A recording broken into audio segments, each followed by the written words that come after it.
గజం కేవలం 13,500 రూపాయలకి హైదరాబాద్ కి చేరువలో మీ సొంతింటి కలను నిజం చేసుకోండి శ్రీ వాసవి ప్రాజెక్ట్స్ తో. వివరాలకు ఈ నెంబర్లకు కాల్ చేయండి.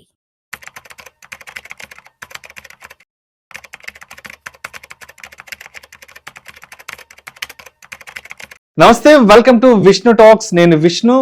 ప్రస్తుతం నాతో పాటు మీ అందరికీ బాగా సుపరిచితులైనటువంటి, అదేవిధంగా మా ఇద్దరి కాంబినేషన్ కోసం ఎప్పటి నుంచో వెయిట్ చేస్తున్నటువంటి, మీ అందరికీ బాగా పరిచయం ఉన్నటువంటి NISM and CRISIL certified wealth manager Revanth Chalamala ఉన్నారు. వారితో మాట్లాడదాం. నమస్తే రేవంత్. నమస్తే sir. Welcome to Vishnu talks. Thank you so much after so long time. Yes, and thank you so much for being with Vishnu talks. మధ్యలో ఒక 6-7 months ఏదో గ్యాప్ వచ్చినట్టుంది.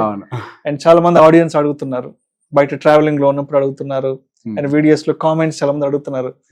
అండ్ ఎప్పుడు మళ్ళీ మీ ఇద్దరు కాంబినేషన్ కొత్తగా రీస్టార్ట్ అవుతుంది, ఎప్పుడు మళ్ళీ ఇద్దరు కంబ్యాక్ అవబోతున్నారంటే కూడా చాలా మంది అడుగుతుంటారు. నేను బయట బిజినెస్ మీటింగ్స్ కి వెళ్తుంటాను కదా, ట్రావెలింగ్ లో అడుగుతుంటారు. సో మొత్తానికి ప్రేక్షకుల కోరిక మేరకు ఇవాళ అయితే ఇక్కడ దాకా తీసుకురాగలిగాను. Thank you so much Revanth. Most welcome sir. So Revanth, ఒక్కసారి ఈ పాడ్కాస్ట్ వీడియోలో కాస్త డీటెయిల్డ్ గా ఇప్పుడు 2025 కంప్లీట్ కాబోతోంది, ఆల్మోస్ట్ అయిపోవచ్చింది. 2026 కొత్త సంవత్సరంలోకి అడుగు పెడుతున్నాం. అయితే 2025లో అసలు మార్కెట్ ప్రయాణం ఎలా సాగిందంటే ఒక విధ్వంసకరమైనటువంటి మార్కెట్ ప్రయాణం జరిగింది. వరల్డ్ వైడ్ గా పెద్ద పెద్ద అన్సర్టనిటీ అంతా కూడా ఇండియన్ మార్కెట్ ని హిట్ చేశాయి. గత సంవత్సర కాలంలో పెట్టుబడి మీద వచ్చిన రిటర్న్స్ అంతా కూడా నెగటివ్ రిటర్న్స్ వచ్చాయి, అంతా మైనస్ లోనే ఉన్నాయి.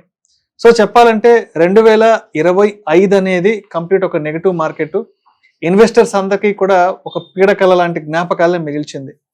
సరే, గడిచిపోయిన దాని గురించి మాట్లాడుకోవడం తప్ప ఇంక చేయగలిగింది ఏం లేదు. కాబట్టి మరి గత మార్కెట్ అనుభవాల నుంచి మనం ఏం తెలుసుకొని 2026 నుంచి మన పెట్టుబడులు ఏ విధంగా చేసుకోవాలి అంటారు, అదేవిధంగా మన పెట్టుబడుల మీద వచ్చే రిటర్న్స్ ని మనం ఏ విధంగా సేఫ్ జోన్ లోకి తెచ్చుకోవాలి? అసలు రైట్ టైం లో రైట్ టాపిక్ తీసుకొచ్చారండి. కరెక్ట్ గా గుర్తుంటే మీకు పోయిన సంవత్సరం ఇయర్ ఎండ్ కూడా ఇటువంటి ఒక వీడియో చేసాము.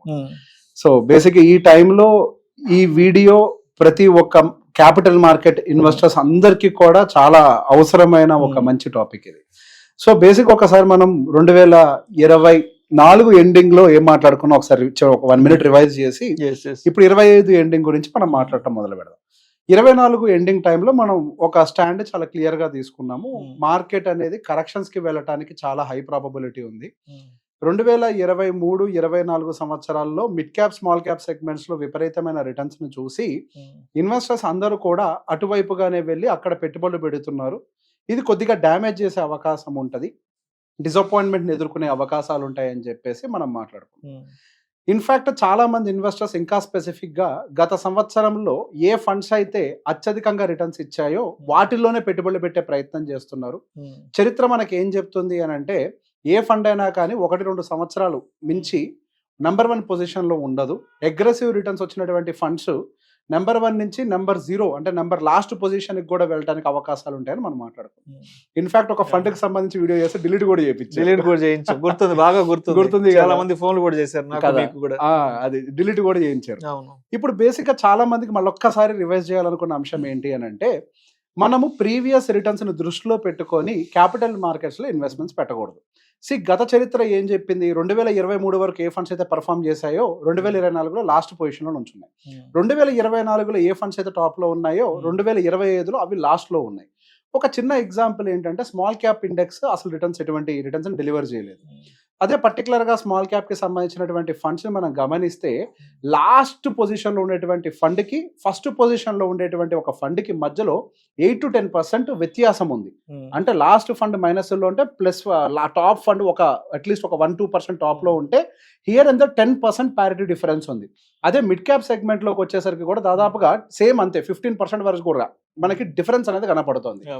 బేసిక్ గా ఏదైతే ఇప్పుడు లాస్ట్ పొజిషన్స్ లో ఉన్నటువంటి ఫండ్స్ ఉన్నాయో గత సంవత్సరాల్లో టాప్ ఫండ్స్ ఈ సంవత్సరంలోకి వచ్చేసరికి లాస్ట్ కి అయిపోయినాయి. సో బేసిక్ ఇక్కడ ఫండ్స్ అనేవి వాటికి ఉండేటువంటి అండర్లయింగ్ అసెట్స్ ని అనుకూలంగా వాటి యొక్క పొజిషనింగ్ అని మారిపోతుంది. End of the day mutual fund అంటే ఏంటండి? A combination of stocks. End of the day అంతే. ఆ స్టాక్స్ రిటర్న్స్ ఇస్తేనే మనకు మ్యూచువల్ ఫండ్ అనేది రిటర్న్ ఇస్తుంది, లేకపోతే రిటర్న్స్ రావు. సో ఆల్రెడీ గతంలో రిటర్న్ ఇచ్చేసింది అని అంటే దాని వాల్యుయేషన్ డివియేషన్ జరిగిపోయి ఉంటుంది. ఆల్రెడీ దాంట్లో ఏదైతే ర్యాలీ రావాల్సింది ఉందో అది ఆల్రెడీ వచ్చేసి ఉంటుంది. సో డెఫినెట్గా నెక్స్ట్ రావాల్సింది ఏంటి, ప్రాఫిట్ బుకింగే. సో బేసిక్గా మనం just chasing of the previous returns is not right అని మనం బల్ల గుద్ది ఎన్నోసార్లు వాదించిన వాళ్ళం మన ఇద్దరం. అదే విధంగా 5 స్టార్ రేటింగ్లు చూసి పెట్టుబడులు పెట్టద్దు, ప్రీవియస్ హిస్టరీని చూసి రిటర్న్స్ పెట్టద్దు. ఈ మధ్య సెబీ కూడా గట్టిగా మొత్తుకుంటుంది ఈ మాటని, past returns are not promise for the future returns అని చెప్పేసి. ఇంత గట్టిగా చెప్పడానికి గల కారణం ఏంటి, ఇన్వెస్టర్స్ అందరూ ప్రోడక్ట్స్ ని అర్థం చేసుకోకుండా కేవలం రిటర్న్స్ చూస్ చేస్ చేస్తున్నారు. మనం రిటర్న్స్ చూస్ చేస్ చేస్తే మనకి రిటర్న్స్ అనేవి రావు. ప్రోడక్ట్ ని అర్థం చేసుకొని పెట్టుబడులు పెడితే అప్పుడే రిటర్న్స్ వస్తాయి అనేది ఇక్కడ వాస్తవం. ఎగ్జాక్ట్లీ ఇది ఇక్కడ పాయింట్.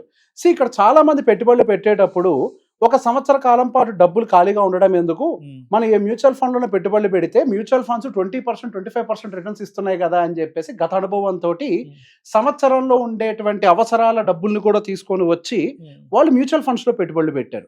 కానీ మార్కెట్ ఏం నేర్పింది, నేను ఎప్పుడు పైకి వెళ్ళటమే కాదు నేను కిందకు కూడా వస్తాను, నేను కేవలం మీరు పెట్టుబడులు పెట్టారు కాబట్టి రిటర్న్స్ ఇవ్వను, ప్రపంచవ్యాప్తంగా జరుగుతున్నటువంటి ప్రక్రియలకు అనుకూలంగా, రాజకీయ పరిస్థితులకు అనుకూలంగా, యుద్ధ వాతావరణాలకు అనుకూలంగా నేను డిపెండ్ అవుతాను అని చెప్పేసి మార్కెట్ ప్రూవ్ చేసింది. అంటే ఇక్కడ మార్కెట్ ఏం చెప్పిందంటే మీ ఇష్ట ప్రకారం మీరు అనుకున్నట్లుగా మార్కెట్ మూవ్ కాదు, నా ఇష్ట ప్రకారంగా నేను అనుకున్నట్లుగానే మార్కెట్ ని మూవ్ అవుతాను అన్న ఒక సంకేతాన్ని 2025లో చాలా సుస్పష్టంగా ఇన్వెస్టర్స్ కి ఎస్టాబ్లిష్ చేసేసింది.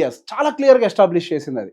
సో దీని నుంచి మనం నేర్చుకోవాల్సిన అనుభవం ఏంటి, 2025 ఈ కొత్త ఇన్వెస్టర్స్ కి ఏం నేర్పింది. ఎందుకంటే మెజారిటీ ఆఫ్ ది ఇన్వెస్టర్స్ 2024-25లోనే మార్కెట్ లోకి ఎంటర్ అయ్యారు. పర్టికులర్ 2024లోనే ఎంటర్ అయిన వాళ్ళు, అందులో పీక్ లో ఎంటర్ అయిన వాళ్ళు చాలా ఎక్కువ. సో ఇప్పుడు మనకి మార్కెట్ లో 90% ప్లస్ స్టాక్స్ ఇంకా 20% బియర్ టెరిటరీలోనే ట్రేడ్ అవుతున్నాయి. అది సాడ్ రియాలిటీ. ఇప్పుడు మనకేదో నిఫ్టీ 26,000 ప్లస్ లో ఉంది కదా, ఆల్ టైమ్ హై దగ్గర ఉందా కదా అని చెప్పేసి మనం అనుకుంటున్నాం సైకలాజికల్ గా. కానీ ఇక్కడ రియాలిటీలో ఏం జరుగుతోంది, నిఫ్టీలో కొన్ని రిలేటెడ్ స్టాక్స్ మాత్రమే, ఫ్యూ పాకెట్స్ ఆఫ్ స్టాక్స్ మాత్రమే పైకి వెళ్ళి నిఫ్టీని పైకి తీసుకెళ్లాయి. కానీ బ్రాడర్ మార్కెట్ లో ఎటువంటి ర్యాలీ జరగలేదు. బ్రాడర్ మార్కెట్ లో ఇంకా సెల్లింగ్ కేటగిరీలో బేర్ మార్కెట్ టెరిటరీలో ఉన్నటువంటి స్టాక్స్ కోకొల్లలు. దాదాపుగా నిఫ్టీలో మనకి 3,000 చిలుకు పై చిలుకు స్టాక్స్ ఏవో లిస్ట్ అయినట్లయితే అందులో దాదాపు 80-90% ఇంకా బేర్ టెరిటరీలోనే సతమతం అవుతున్నాయి. సో బేసిక్ అందుకే ఎప్పుడైనా మ్యూచువల్ ఫండ్స్ లో పెట్టుబడులు పెట్టేటప్పుడు ఫస్ట్ మనం ఒక బేసిక్ అనాలిసిస్ చేయాలి. నేను తీసుకొచ్చేటువంటి ఈ డబ్బులు ఈ మార్కెట్ లోకి ఏ పర్పస్ తో తీసుకొని వస్తున్నాను. ఇక్కడ ఏమవుతుంది, మనకి క్లియర్ గా పర్పస్ ఎస్టాబ్లిష్మెంట్ జరిగిపోతుంది. నేను ఒక 5 సంవత్సరాల తర్వాత లేదా 10 సంవత్సరాల తర్వాత నా పిల్లల చదువుల కోసం తీసుకొచ్చే డబ్బులా, లేకపోతే ఒక సంవత్సరం తర్వాత నా పిల్లోడి ఫీజులు కట్టడానికి కోసం తీసుకొచ్చే డబ్బులా, లేకపోతే ఫంక్షన్ల కోసం తీసుకొచ్చే డబ్బులా, లేకపోతే నేను ఒక 15 సంవత్సరాల తర్వాత రిటైర్ అవ్వడం కోసం తీసుకొచ్చేటువంటి డబ్బులా. సో ఒక క్లియర్ ఎస్టాబ్లిష్మెంట్ ఉండాలి. ఇప్పుడు మనం ఒక రియల్ ఎస్టేట్ లో ఒక ఐటమ్ కొనేటప్పుడు, అంటే ఒక భూమి కొనేటప్పుడు మనకు ఒక ఎస్టాబ్లిష్మెంట్ ఉంటుంది. ఇది నా పిల్లల భవిష్యత్తు కోసం, రేపు వాళ్ళకి ఎప్పుడైనా అవసరమైతే అమ్మేసైనా వాళ్ళని చదివిస్తాను, సెటిల్ చేస్తాను అని ఒక భవిష్యత్తు కోసం అని చెప్పి ఒక క్లియర్ ఎస్టాబ్లిష్మెంట్ ఎట్లయితే పెట్టుకుంటారో మ్యూచువల్ ఫండ్స్ లోకి వచ్చేటప్పుడు కూడా ఆ క్లియర్ ఎస్టాబ్లిష్మెంట్ అనేది చాలా అవసరం. ఆ ఎస్టాబ్లిష్మెంట్ మైండ్ లో పెట్టుకున్నప్పుడు మనకు ఒక టైం టెన్యూర్ ఎస్టాబ్లిష్ అవుతుంది. 5, 10, 15, 20 సంవత్సరాల అనేది. అండ్ ఆ తర్వాత మనం ఏం చేయాలి, మనకు ఉన్నటువంటి వయసు, మన ఏ ఏజ్ గ్రూప్ లో ఉన్నాం. ఇప్పుడు 55 ఇయర్స్ ఏజ్ గ్రూప్ లో ఉన్న వాళ్ళు వాలటాలిటీని తట్టుకునే పరిస్థితుల్లో ఉండరు. సహజంగానే వాళ్ళకి మైండ్ లోకి ఇన్సెక్యూరిటీ కానీ ఇవన్నీ ఎంటర్ అయిపోయి ఉంటాయి, భయము, ఆందోళన అన్నీ వస్తాయి. సో వయసుకు తగ్గట్టుగా కూడా 25 సంవత్సరాల కుర్రాడికి ఒక రకమైన పరిస్థితులు ఉంటాయి, 35, 45, 55. సో నెక్స్ట్ ఏంటి, ఏజ్ గ్రూప్ ఎస్టాబ్లిష్మెంట్ జరగాలి.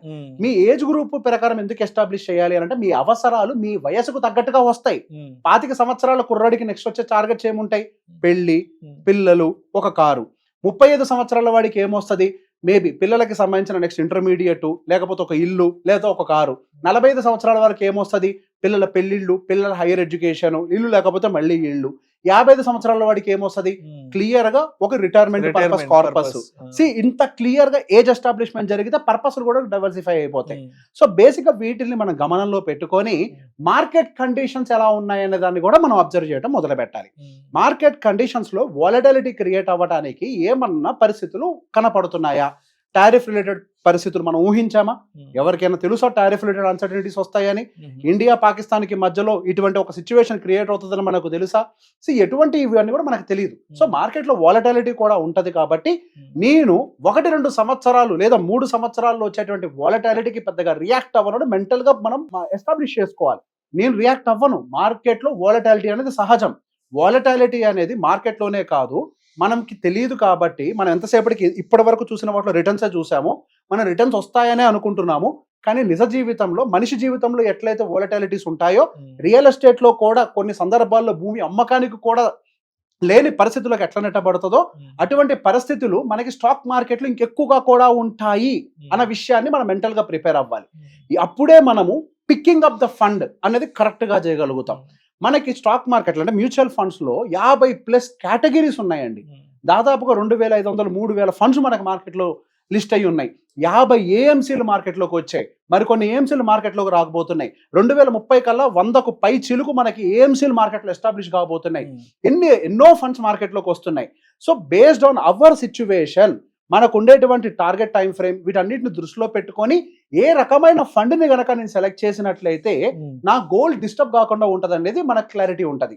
మనం పెట్టే ప్రతి ఒక్క రూపాయి మన జీవిత అవసరాలకి ముడిపడి ఉంటుంది. మనం అనుకుంటాం వెల్త్ క్రియేషన్ అని ఒక పెద్ద వర్డ్ని. ఎవరు చెప్పాడండి వెల్త్ క్రియేషన్ అనేది? ఎక్కడ ఉందండి వెల్త్ క్రియేషన్? అసలు ఒక మనిషి వెల్త్ క్రియేషన్ దాకా జర్నీ చేయాలి అని అంటే, ఒక మనిషి ఆయన మధ్యలో జీవితంలో ఉండేటువంటి ఎన్నో బాధ్యతలన్నిటిని నిర్వహించుకొని దానికి కావాల్సిన ఖర్చుల్ని పెట్టి ఆ తర్వాత గుప్పెడు ఏదైనా మిగిలితే దాన్ని వెల్త్ అని ప్రకటించుకోవాలి. ఎక్కడో ఉన్న చివరదాన్ని తీసుకొచ్చి ఫ్రంట్ లైన్లో పెడతారే, ఎక్కడ వెల్త్ క్రియేషన్లు అండి? మనం ప్లాన్ చేయాల్సింది ఏంటి? మన బాధ్యతలు. ఫైనాన్షియల్ గోల్స్ అని అంటారు. అసలు గోల్ అనే వర్డ్ వాడితే మీకు అసలు దాని యొక్క డెప్త్ తెలియదు. అది గోల్ కాదు, అది బాధ్యతలు. ఇప్పుడు పిల్లల ఎడ్యుకేషన్ గోలా? బాధ్యత. పిల్లల పెళ్లిళ్ళు గోలా? ఒక బాధ్యత. మీ రిటైర్మెంట్ ఒక గోలా? ఒక బాధ్యత. ఇవన్నీ బాధ్యతలు కదా. మరి బాధ్యతకు తగ్గట్టు కదా మనం క్రియేట్ చేయాల్సింది ఫండ్ ప్లానింగ్ ని. అవన్నీ చూడకుండా నేను రీసెంట్ గా గతంలో కూడా మనం మాట్లాడుకున్నాం, మ్యూచువల్ ఫండ్స్ లో పెట్టుబడి పెట్టడానికి కొంతమంది క్లయింట్స్ ఫోన్ చేసి, సార్ మీరు ఎంత రిటర్న్స్ ఇస్తారని అడుగుతారు. నేను షాక్ అయ్యి సర్ప్రైజ్ చూస్తూ ఉంటా. నేను ఎంత రిటర్న్స్ ఇస్తానా? నేనా మార్కెట్ ని డ్రైవ్ చేసేది? సార్ 12 to 15 ఎక్స్పెక్ట్ చేయడం అనేది డీసెంట్ సార్ అని అంటే, అదేంటంటే ₹2 వడ్డీ వస్తుందంట కదా అంటే, ఇది వడ్డీ వ్యాపారమా? ఇది వడ్డీ వ్యాపారం కాదు కదా. ₹2 వడ్డీ ఏంటి, ₹3 వడ్డీలు ఏంటి, ₹1 వడ్డీలు ఏంటి, అసలు వడ్డీ లెక్కలేంటి ఇందులోకి వచ్చాక? మనం ఇక్కడ పెట్టుబడి పెట్టేది ఏంటి? ఇండియన్ గ్రోత్ స్టోరీ మీద. మనం పెట్టుబడి పెట్టే దాని మీద, ఎకానమీ గ్రోత్ స్టోరీలో మన పార్టిసిపేషన్ ఉండాలి. ఎగ్జాక్ట్లీ. మరి అది అవసరం లేదంటే ఖచ్చితంగా అవసరం. ఒకవేళ మనం ఇండియన్ గ్రోత్ స్టోరీలో పార్టిసిపేట్ చేయకుండా మనకు తెలిసిన ట్రెడిషనల్ మెథడ్స్, ఆ ఎఫ్డీలో వాటిల్లో పెట్టుబడులు, పీపీఎఫ్లో పెట్టుబడులు, ఈపీఎఫ్లో పెట్టుబడులు పెట్టుకుంటూ వెళ్తే జరిగే నష్టం చాలా తీవ్రంగా ఉంటుంది. ఆ సుకన్య సమృద్ధి యోజన నేను వద్దనట్లేదు, కానీ దాంట్లో ఎంత భాగం ఉండాలి అంతే ఉండాలి. దాని భాగం మనం నిర్ణయించాలి. ఎంత భాగం పెట్టాలో అంత భాగం మన పీపీఎఫ్లు, ఎన్పీఎఫ్లు, సుకన్య సమృద్ధి యోజనాలు, లేకపోతే లైఫ్ కమ్ సేవింగ్స్ ఇన్సూరెన్స్ పాలసీలో ఒక చిన్న భాగాన్ని దానికోసం డెడికేట్ చేసిన తర్వాత ఇండియన్ గ్రోత్ స్టోరీలో మనం పార్టిసిపేట్ చేయాలి. ఎందుకు పార్టిసిపేట్ చేయాలి ఇండియన్ గ్రోత్ స్టోరీలో? మీరు పార్టిసిపేట్ చేయకపోతే నాకేమైనా అవుద్దా అని అంటే, ఖచ్చితంగా మీరు మీ జీవితంలో ఎంతో కోల్పోతారు. మీరు మీ పిల్లవాడిని హైదరాబాద్లో నంబర్ 1 కాలేజ్లో చదివించే పరిస్థితిలో మీరు ఉండేవాళ్ళు కరెక్ట్ గా పార్టిసిపేట్ అయ్యి ఉండుంటే. కానీ మీరు రాంగ్ మెథడ్ లో గనక వెళ్ళినట్లయితే మీరు ఆ టాప్ కాలేజ్ కాదు, బేస్ లెవెల్ కాలేజ్ లో ఎఫర్ట్ చేయడానికి కూడా కష్టపడతారు. ఏంటి తేడా? రిటర్న్స్ అనేది ఇక్కడ ఒకటే ఎజెండా కాదు. ఇక్కడ మనకి మార్కెట్ ఎంతతో పెరుగుతోంది, స్టాక్ మార్కెట్ అనట్లేదు నేను, ఎడ్యుకేషన్ ఎంతతో పెరుగుతోంది, మెడికల్ ఎంతతో ఖర్చులు పెరుగుతున్నాయి, మన లివింగ్ స్టైల్ కానీ ఇది మన ఖర్చులు కానీ ఎంతతో పెరుగుతున్నాయి, ఇది కదా నిర్ణయించాల్సింది. దానికి ఒక సింపుల్ పారామీటర్ ఎప్పుడు చెప్పేది నేను, భారతదేశం ఇన్ఫ్లేషన్ 6% అని మాట్లాడాను సార్. రీసెంట్ గా తగ్గింది కదా, స్టాండర్డ్ కాదు, 6% అని అనుకుందాం. యావరేజ్ గా మనకు వచ్చేది ఇండియన్ జీడిపి ఒక 6% అనుకుందాం. 8 వస్తుంది, 8 అనుకోవద్దు, 6 అనుకుందాం. ఇన్ఫ్లేషన్ 6%, గ్రోత్ 6%, రెండు కలిపితే ఎంత? 12%. మరి మనకి రిటర్న్స్ అనేవి దేనికంటే ఎక్కువ ఉండాలి? భారతదేశం అనేది బ్రాడర్ పిక్చర్, మనం ఇండివిజువల్, మనం ఇంకొక బెటర్ గా చేయగలుగుతాం. బ్రాడర్ గా పెద్ద రైలు గుంజడం కష్టం, కానీ మన చిన్న బండిని గుంజడం పెద్ద కష్టం కాదు కరెక్ట్ గా ప్లాన్ చేస్తే. మన రిటర్న్స్ ఎంత ఉండాలి? దానికంటే అట్లీస్ట్ +2 ఉండాలా? +2 ఉంటే ట్యాక్స్లు అన్ని పోను, ఇండియాతో ఈక్వల్ అవుతాం. మరి భారతదేశం ఏమో 12% గ్రో అవుతుంటే నా జీవితం ఏమో 7% గ్రో అయినా చాలు అనాలంటే ఇది విజ్ఞానమా, లేకపోతే అమాయకత్వమా, లేకపోతే మూర్ఖత్వమా?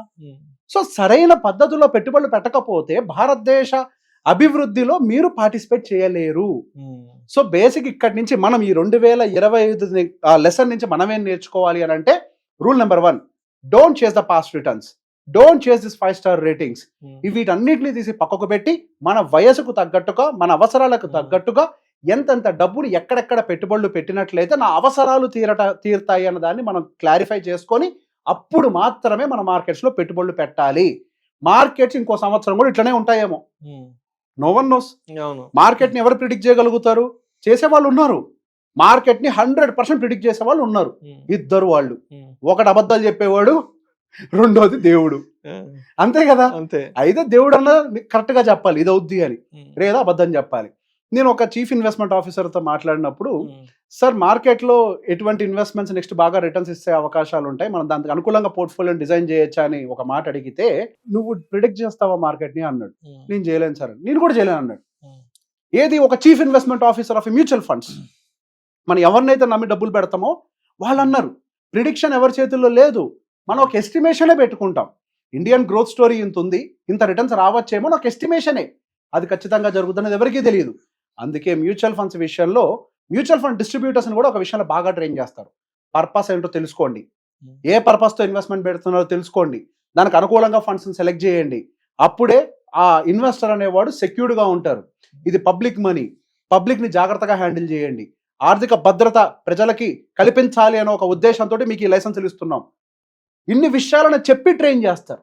ఈ రీసెన్సీ బయాసులు, ఫెమిలియారిటీ బయాసులు తీసి పక్కన పెట్టమని ఎంఫీఏ చెప్తూ ఉంటారు. ఈవెన్ రాకేష్ జుంజుల వారు కూడా చాలా సార్లు చెప్పారు. రాకేష్ జుంజుల వల్ల సముద్రం లోతుని, రేపటి మార్కెట్ ని no one can predict. Exactly మీరు అద్భుతంగా చెప్పారు. రాకేష్ జుంజుల అన్నారు కాబట్టి మీకు ఒక స్టోరీ చెప్తాను. మొన్న ఒక ఏఎంసీ మీటింగ్ ముంబై వెళ్ళాను.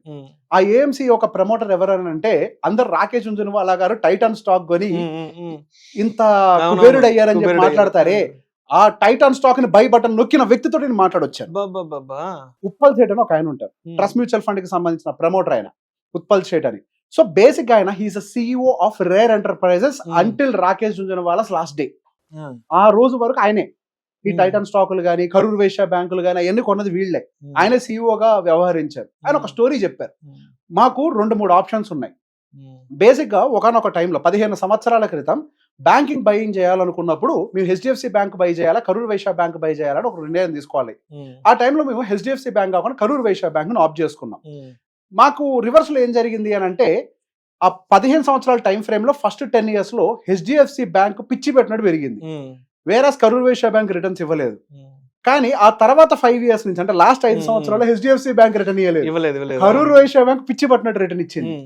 ఇక్కడ మాకు ఒక కన్విక్షన్ ఉంది, మా దగ్గర ఒక స్టడీ ఉంది, మేము ఒక ఫోకస్డ్ గా ఇది ఖచ్చితంగా పెరుగుతుంది, దీని ఎర్నింగ్స్ బాగున్నాయి, ఇంత స్టడీ చేశారు వాళ్ళు. 15 సంవత్సరాల పాటు కూడా ఓపిక్ గా వెయిట్ చేయగలిగారు. అది ఇన్వెస్టింగ్ అని అంటే. ఒక్క సంవత్సరం రిటర్న్ రాకపోతే మార్కెట్ లో రిటర్న్స్ రావు అని మాట్లాడుకునేది కాదు. When you have a strong conviction towards the fund selection and the fund what you have picked, and మీరు ఎప్పుడైతే దాని fund underlying assets and the fund philosophy and the fund manager ఫిలాసఫీని అర్థం చేసుకొని పెట్టుబడి పెట్టారో, మీరు దాని మీద నమ్మకంతో కొద్దిగా ఓపిక్ గా వెయిట్ చేయాలి. అది ఒక సంవత్సరం, కొన్ని సంవత్సరాలు స్లోగా రిటర్న్ ఇచ్చినప్పటికీ ఒకనొక టైంకి డెఫినెట్ గా బెస్ట్ రిటర్న్ ఇస్తుంది. 2020 సంవత్సరం కంటే ముందు రాకేష్ జుంజునవాలా గారి రిటర్న్ 19%, వారెన్ బఫెట్ గారి రిటర్న్ గట్టిగా 15%. 2020 తర్వాత పెరిగింది వచ్చిన మ్యాసివ్ ర్యాలీలో. కానీ మనకు మాత్రం ఎంత కావాలి? 24 కావాలి, 30 కావాలి. ఏదో ఒక ఫండ్ 50 చూపించింది కాబట్టి నాకు 50 కావాలంటాం. ఫండ్ రిటర్న్ చూసి డబ్బులు పెడితే డబ్బులు రావు. When you chase money you will not get money, when you chase the process you will always get the money. డబ్బు నీ వెనకాల పరిగెడుతూనే ఉంటది. ఈ ఒక్క చిన్న విషయాన్ని గుర్తుపెట్టుకొని మీ పర్పస్ కి అనుకూలంగా పెట్టుబడులు పెట్టినట్లయితే, అది 2025 లాంటి డౌన్ టెన్ మార్కెట్స్ కావచ్చు, 2022 నుంచి 24 వరకు మనం చూసిన అప్ ట్రెండ్ మార్కెట్లు కావచ్చు, ఎటువంటి మార్కెట్లో అయినా మనం సర్వైవ్ అవుతాం. మార్కెట్లో ఒకటే సూత్రాన్ని గుర్తుపెట్టుకోండి, మార్కెట్లో రిటర్న్స్ ఎవరికి వస్తాయి అని అంటే, ఎవరైతే లాంగ్ టర్మ్ లో ఓపిక పెట్టుబడులు పెట్టి ఉండగలుగుతారో వాళ్ళకే వస్తాయి. ఆ ఓపిక ఎక్కడి నుంచి వస్తుంది అని అంటే, మీరు చేసినటువంటి కేస్ స్టడీస్, హిస్టరీస్, స్టడీస్ ఇవన్నీ చేస్తాం కదా మనం, దాంట్లో నుంచి మీకు ఓపిక పుట్టుకొస్తుంది. సైంటిఫిక్ ఎవిడెన్స్ ఉంటుంది కదా మీ దగ్గర, అప్పుడు ఓపిక వస్తుంది, నా స్టడీ కరెక్టే, నేను ఉంటాను అని. Thank you so much Revanth. Most welcome. గత మార్కెట్ అనుభవాలను దృష్టిలో ఉంచుకొని 2026 నుంచి మనం చేసే పెట్టుబడులు ఏ విధంగా ఉండాలి, మన క్యాపిటల్ ప్రొటెక్షన్ ఎలా ఉండాలి, అదేవిధంగా దాని మీద వచ్చే రిటర్న్స్ మనం ఎలా సేఫ్ జోన్లోకి తెచ్చుకోవాలి అనే దాని గురించి నూతన సంవత్సరం రాబోతుంది కాబట్టి మన ప్రేక్షకులకు చాలా మంచి డీటెయిల్గా ఒక మంచి ఇన్ఫర్మేషన్ అయితే పాస్ అని చేయగలిగారు. Thank you so much. Most welcome అండి.